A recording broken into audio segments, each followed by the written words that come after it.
A sweet, beautiful, young would-be starlet comes to Hollywood to seek her fame and fortune. At her first power cocktail party, she goes to the host and asks him, "Who's the most powerful man in the room?" "That would be Jerry over there by the caviar," he says. The young woman walks over to Jerry and says, "Excuse me, Jerry, would you mind stepping back behind the column? I'd like to talk to you." Jerry and the girl step behind the column and she says, "Jerry, I'm going to unzip your fly, take out your cock, and give you the best blowjob you have ever had." Jerry smiles slightly and says, "Well, okay, but what's in it for me?" One comes to her mother superior and asks her to hear a confession. "Today I enjoyed the pleasures of the flesh. Father Goodwin came to me and told me that I had the gates to heaven here between my legs. Then he said that he had the key to heaven and he put it in the gates." "Bastard!" cried the mother superior. "For years he told me it was Gabriel's trumpet and I have been blowing it." Sisters Monica, Phoebe, and Fanny are all invited to a party, so they go to buy new dancing shoes. Monica comes home with a new pair of size 9 stilettos. Phoebe buys a pair of size 10 strappy sandals, but poor Fanny, who takes a manly size 14, is forced to go in men's wingtips.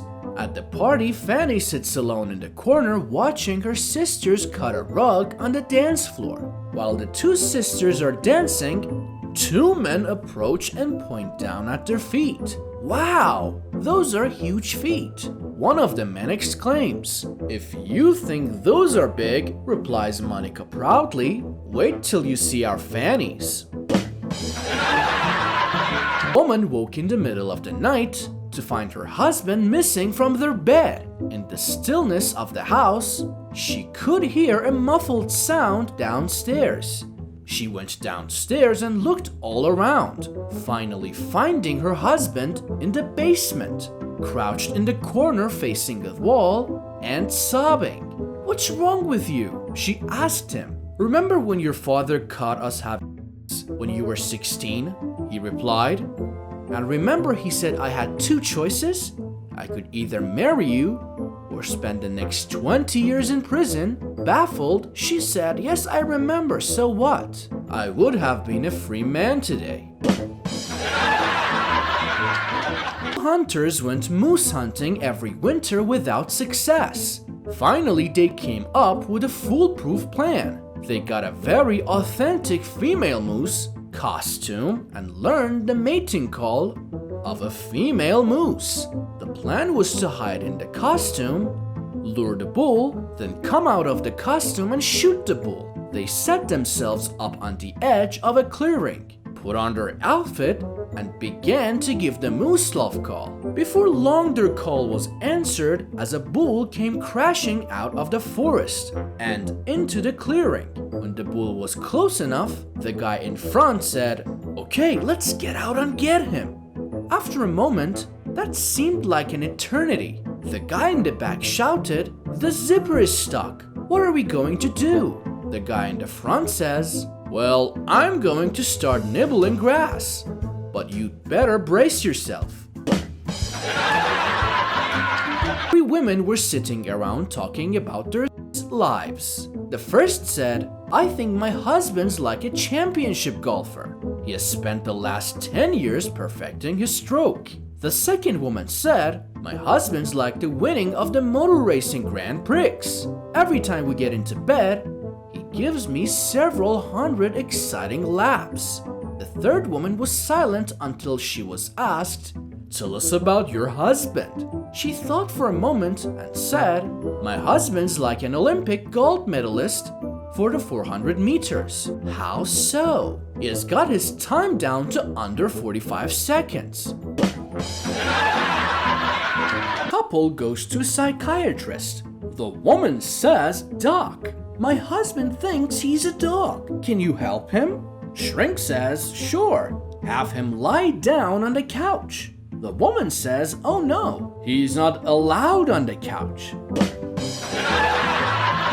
man goes into a pet shop to buy a parrot. The shop owner points to 3 identical-looking parrots on a perch and says, "The parrot on the left cost $500. Why does the parrot cost so much?" the customer asks. The owner says, "Well, it knows how to use a computer." The customer asks about the next parrot and is told, "That one cost $1,000 because it can do everything the other parrot can do, plus it knows how to use a Unix operating system." Naturally, the increasingly startled man asks about the third parrot and is told, "That one cost $2,000. Needless to say, this begs the question, what can it do?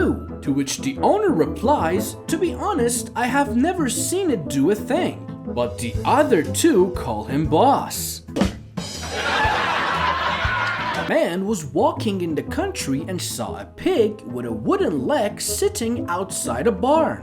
As he was pondering this, the pig's owner came along. The man asked the farmer how the pig got his wooden leg. The farmer said, "Let me tell you, that is some pig. Our house caught fire last May and he dragged my kids to safety." "Is that how he lost his leg?" the man asked. "No," replied the farmer. "But a month ago I almost drowned and that pig swam through icy water to pull me to the shore." "So that's how he lost his leg?" the man asked. "Oh no, and just a week ago my wife's car slid off the road onto the train tracks. That pig broke through the window and helped her out, just as a freight train came through." "So that's how he lost his leg?" the man said. "No, sir." "Then how did he lose it?" the man begged. "Well, sir," the farmer replied, "when you got a pig that terrific, you don't want to eat it all at once." 2 statisticians went duck hunting. Not being very good, they did not see a duck all day.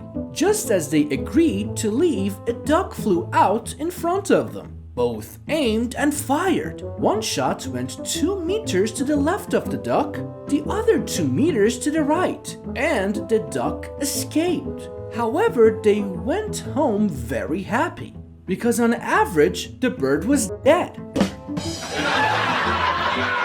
One dark, foggy night, I was walking alone on a narrow country road when out of the fog appeared a small car moving very slowly and with no sound. I jumped to the side of the road, but as it drew level, it stopped. Through the window, I could see no one, no driver, nothing. I looked closer and then opened the passenger door. I was on that side and braced myself to climb in. Immediately, the car started to move again, just as slowly. I froze, kneeling on the seat, clutching its back. Moments later, the car stopped and I almost fell out. As I scrambled to my feet, the ghostly, shambling figure of a man drifted towards me out of the fog, and I screamed out, "Oh God, there's something wrong about this car." The shadowy figure stopped. It gasped and then a voice croaked, "I know, I've been pushing it for half a mile." Business owner has just moved places and was reopening soon. A friend of his wanted to curriculate him, so he went to the local florist and asked if he could have some flowers delivered to the man. He then asked the florist worker to write something clever to go with the flowers. A few days later, the florist receives a phone call. It was the boss. "I am sure there was a mock-up in your delivery service. My flowers came, but it said 'Rest in Peace' on it." "Well, I'm sorry," was the reply. "But you think of these mourners at a funeral at the moment with flowers with a card saying, 'Congratulations on your new place.'"